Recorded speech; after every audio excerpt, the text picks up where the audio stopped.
कहानी शुरू होती है और हम एक लड़की को देखते हैं जो आज रात बिना अंडरवियर और ब्रा के सो रही होती है। और जब ये लड़की गहरी नींद में थी तभी कोई इसका ब्लैंकेट खींच लेता है। तभी अचानक उसकी आँख खुल जाती है और वो जैसे ही चेक करने के लिए उठती है तभी कोई पीछे से उसके बालों को पकड़कर उसे बेड पर नीचे पटक देता है। और ये सब करने वाला और कोई नहीं बल्कि उसका पिता था। लड़की अपने पिता से कहती है कि आप ये सब क्या कर रहे हो, लेकिन उसका पिता कोई जवाब नहीं देता और अपनी बेटी के बदन को गंदी नजर से देखने लगता है। अब वो अपनी बेटी के शरीर को देखकर कहता है मेरी बेटी कितनी बड़ी हो गई है। ये सब सुनकर लड़की डर जाती है। अब उसका पिता उसके बालों को छोड़कर उसके गालों को टच करने लगता है। लड़की घबराकर ये सोच रही थी कि उसके साथ ये क्या हो रहा है और ये सोचकर वो रोने लगती है। तभी उसके पिता वहाँ से चले जाते हैं। अब अगली सुबह उसकी माँ उसके लिए खाना बना रही थी और यहाँ हमें पता चलता है कि इस लड़की का नाम मैरी है। और मैरी सोच रही थी जो भी कल रात उसके साथ हुआ उसके बारे में उसकी माँ को बताना चाहिए या नहीं। पर तभी उसके भाई और बहन आते हैं और उसके पीछे ही उसके डैड आते हैं, पर वो ऐसे बर्ताव कर रहे थे जैसे कि कुछ हुआ ही ना हो। अब मैरी ये सोचती है कि कल रात तो ये मेरी ही लेने वाले थे और अब ऐसे नाटक कर रहे हैं जैसे इन्होंने कुछ किया ही ना हो। ये सोचकर मैरी यहाँ से उठकर चली जाती है। अब यहाँ पर उसकी मॉम खाना लाती है और उसे टेबल पर जोर से पटक देती है और ये देखकर सब हैरान रह जाते हैं और उन्हें कुछ समझ नहीं आता। अब उनकी मॉम अजीब तरह से खाना खाने लगती है जैसे कि कई दिनों से भूखी हूँ। उसे ऐसा खाते देख वो सब डरने लगते हैं। तभी मैरी का छोटा भाई खाना उगल देता है और कहता है खाने में बहुत ज्यादा नमक है। तभी उसकी मॉम उसका खाना झपट लेती है और पागलों की तरह खाने लगती है। आखिरकार इन लोगों के साथ ये सब क्या हो रहा है। दरअसल जब से ये लोग नए घर में शिफ्ट हुए हैं तभी से इनके साथ अजीब चीजें हो रही हैं। उनके पड़ोसी कभी उनके आंगन में अजीब से स्टैचू लगा देते हैं तो सुबह कोई उनके सामने मरा हुआ जानवर लटका देता है और पिता हर रात अपनी बेटी के साथ जबरदस्ती कर उसकी लेते हैं। मॉम सुबह सुबह अजीब जानवरों की तरह खाना खाती है और वो अपना खाया हुआ खाना अपनी बेटी को भी खाने को देती है, लेकिन बेटा नहीं खाना चाहता। वो अपने डैड की तरफ देखता है। डैड कहते हैं कि अगर तुम नहीं खाना चाहते हो तो मत खाओ। ये सुनकर मॉम डैड को गुस्से भरी निगाहों से देखने लगती है। इसके बाद वो खाने को टेबल पर फेंक देती है और प्लेट्स को भी नीचे फेंक देती है। अब मॉम उन सभी पर चिल्लाने लगती है और अपने बेटे से कहती है जो मैं बनाती हूँ उसे चुपचाप खा लिया करो। वो इतने जोर से चिल्लाती है कि उसका बेटा डर के मारा रोने लगता है। उन्हें समझ में ही नहीं आ रहा था कि ये सब क्या हो रहा है, लेकिन ये तो अभी बस शुरुआत थी। इसके बाद हम देखते हैं कि मैरी नहा रही होती है। तभी कोई उसके पास आकर खड़ा हो जाता है, लेकिन जब वो शीशा साफ कर देखती है तो उसकी जुड़वा बहन वहाँ खड़ी होती है जो उसके साथ सिर्फ मजाक कर रही थी। फिर ये दोनों बहनें मैरी के कमरे में चली जाती हैं और यहाँ पर मैरी की बहन उसे बताती है कि कैसे हर रात उसके डैड उसकी लेने आते हैं। मैरी को यकीन नहीं हो रहा था कि ये सब उसकी बहन के साथ भी हो रहा है। तभी उनके डैड वहाँ पर आते हैं और उन्होंने इनकी सारी बातें सुन ली थी, इसलिए वो चाकू निकालकर उन पर हमला करते हैं। तभी मैरी उनको धक्का देकर वहाँ से भागने लगती है, पर उसके डैड उसकी बहन के बालों को पकड़कर उसको उठाकर फेंक देते हैं। पर मैरी सीढ़ियों पर गिरने की वजह से बेहोश हो जाती है। अब उसके डैड स्टोर रूम से एक हथौड़ा लेकर आते हैं और तभी हम देखते हैं मैरी को होश आ चुका था और वो अपनी बहन को ढूंढ रही होती है। और तभी उसे एहसास होता है कि उसके पीछे कोई खड़ा है और जब वो पीछे मुड़कर देखती है तब उसे उसके डैड नजर आते हैं जो हाथ में हथौड़ा लेकर उसकी ओर बढ़ रहे थे। वो उसको कुछ कर पाते तभी मैरी उनके सर पर कुछ मार देती है, लेकिन उससे उन्हें कुछ भी नहीं होता।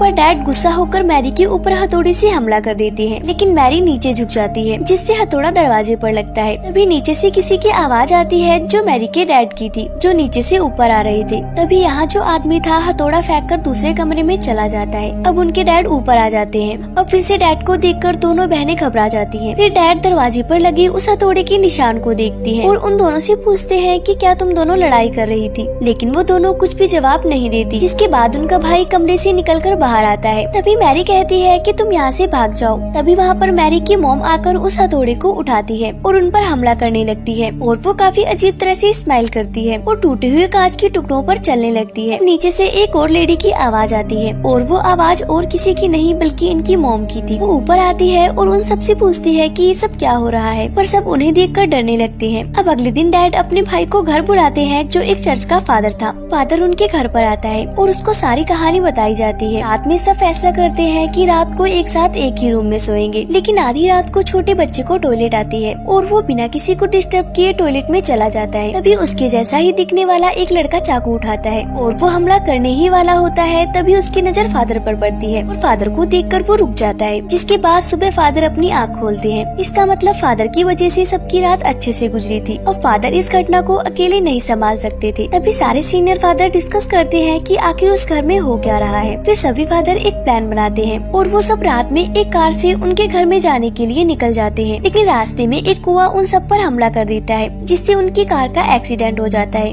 दूसरी तरफ डैड मैरी को एक बेड से बांध देते हैं। तभी फादर जख्मी होकर घर के पास पहुंच जाते हैं और बताते हैं सभी फादर की मौत हो चुकी है, अब जो कुछ भी करना है हमें ही करना है। इस बात के लिए डैड मान जाते हैं, क्योंकि अगर कुछ नहीं किया तो वो शैतान सबको मार डालेगा। जिसके बाद फादर मैरी के ऊपर एक क्रॉस रख देते हैं और उस पे लकड़ी से मारने लगते हैं, जिससे मैरी को बहुत दर्द होता है। फिर उसके डैड मैरी के पैर को पकड़ लेते हैं ताकि मैरी ज्यादा ना हिल सके। फादर छड़ी से लगातार उसे मारता ही जाता है, जिस वजह से मैरी बेहोश हो जाती है। तभी हमें उस गाड़ी का सीन दिखाया जाता है जिसका एक्सीडेंट हो गया था। वहाँ पर पुलिस फादर को गाड़ी से बाहर निकालते हैं और हमें पता चलता है कि असली फादर तो यहाँ पर है। तो जो मैरी को मार रहा है वो कौन है? असल में वही असली शैतान होता है। अब मैरी की माँ कहती है कि बस करो, अगर ऐसे ही फादर मैरी को मारते रहे तो उसकी जान चली जाएगी। पर डैड अपनी वाइफ को दीवार पर पटक देते हैं और वो अपनी वाइफ को मरता हुआ देख फादर की ओर देखने लगते हैं। फिर वो फादर एक अजीब सी स्माइल करके डैड के ऊपर हमला करता है और वो उन्हें चाकू से मारने ही वाला होता है कि तभी वहाँ पर असली फादर आ जाते हैं और एक मंत्र पढ़ने लगते हैं, जिसके बाद वो शैतान वहाँ से गायब हो जाता है। और फादर मैरी के सामने एक शीशा रखते हैं जिससे वो शैतान बाहर आ जाता है। जिसके बाद फादर उस शैतान को अपने अंदर समा लेते हैं और वो मैरी के डैड को कहते हैं कि मुझे मार दो। मैरी के डैड फादर के पेट में उस क्रॉस को घुसा देते हैं, जिससे फादर और वो शैतान दोनों ही खत्म हो जाते हैं और इसी सीन के साथ मूवी का एंड हो जाता है।